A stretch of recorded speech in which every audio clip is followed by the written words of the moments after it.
last week, but it seemed like you could almost close your eyes and just pick anybody that was on the defense that could have grabbed that. How impressed were you with how your defense played on Saturday?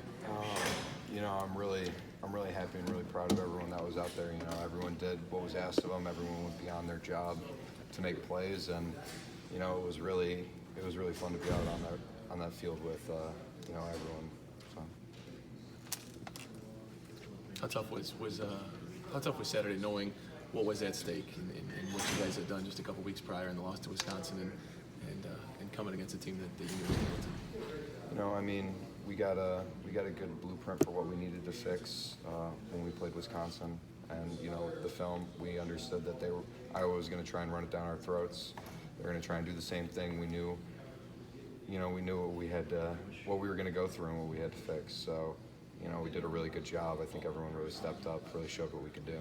You said other teams could try what Wisconsin did, and you would fix it. Did you look at that game and come away thinking, there it is? Yeah, we went through that game. We knew that they didn't really outmuscle us.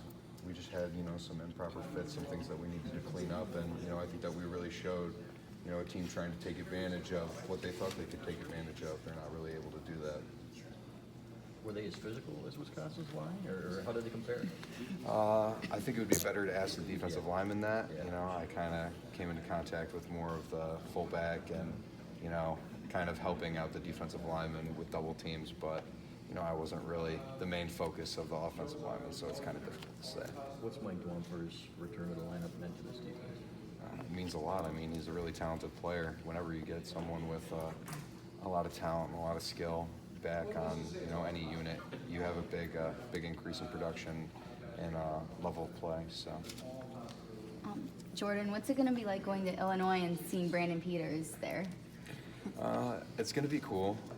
I'm excited to hit a quarterback that's on my team. Actually, that was on my team. So. He was a good friend of mine while he was here, and it's going to be fun to play against him. And hopefully, we put him on the ground a lot. Hopefully, nothing happens. But I want to make his day as rough as possible. Do you still keep in touch? Not that often. We're kind of in the middle of football season. Yeah. He's got his stuff going on. We've got ours, but I wish him the best, except when he plays against us. So, were you surprised by his transfer at all? I've lived with him for 2.5 years. I wasn't necessarily surprised. I knew he was thinking about it, but you're sad to see a friend go, and a football player that I thought was a very good football player. I thought so. You haven't played at Illinois. That's fairly close to home for you. Talk about the excitement you have there. Maybe a lot more friends and family than normal watching you play. I don't think I'm going to give out any more tickets than I usually do. I'm not necessarily excited to go back to Illinois. I'm excited to play here more than anything. So I don't really have the hometown obligation or the feel to it. This is my home. This is where all my friends are. This is where my family is. So that's what I focus on mainly. You still carry the walk-on chip on your shoulder? It seems like if something goes wrong, and you get a little more criticism than you should at times. Do you pay attention to that? Do you notice it? I don't think so.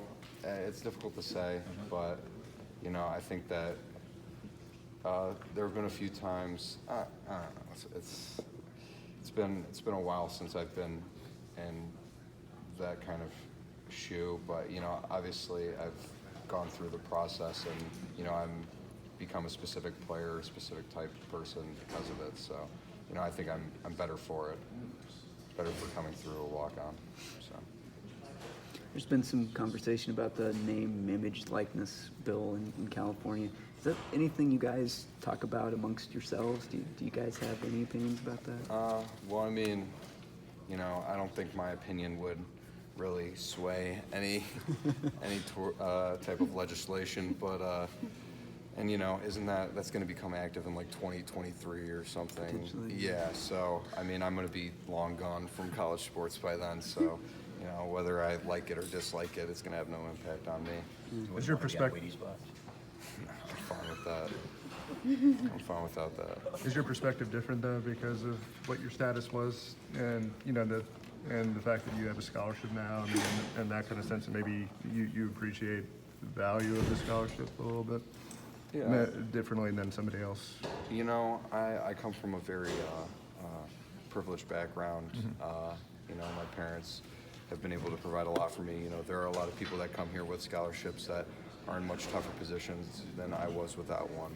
So I think that, the scholarship helps me, but, I feel that, for many people, this sort of education and a scholarship to play football has a really transformative experience on their lives. So I feel that, football and sports in general have the opportunity to, help a lot of people, raise their worth going forward. So. Do you ever hear about when things go wrong with the crossing routes? People really harp on that. In your opinion, how are you guys handling that this year? Is it better, and what have you done to change that? I mean, there have been, people are going to catch passes, and, there's really, every once in a while, there's nothing you can really do about it. I mean, we're going to work, we work schematically, we work, doing specific things, how we can correct it, and, I think we're doing a great job. I mean, I don't really know exactly, I haven't broken down what balls they caught, but, I think they maybe caught like 1 or 2 crossing routes in the game, and, they had 260 yards receiving, and we had 3 interceptions. I think we're doing a great job, although we can always improve in the passing game. Thank you.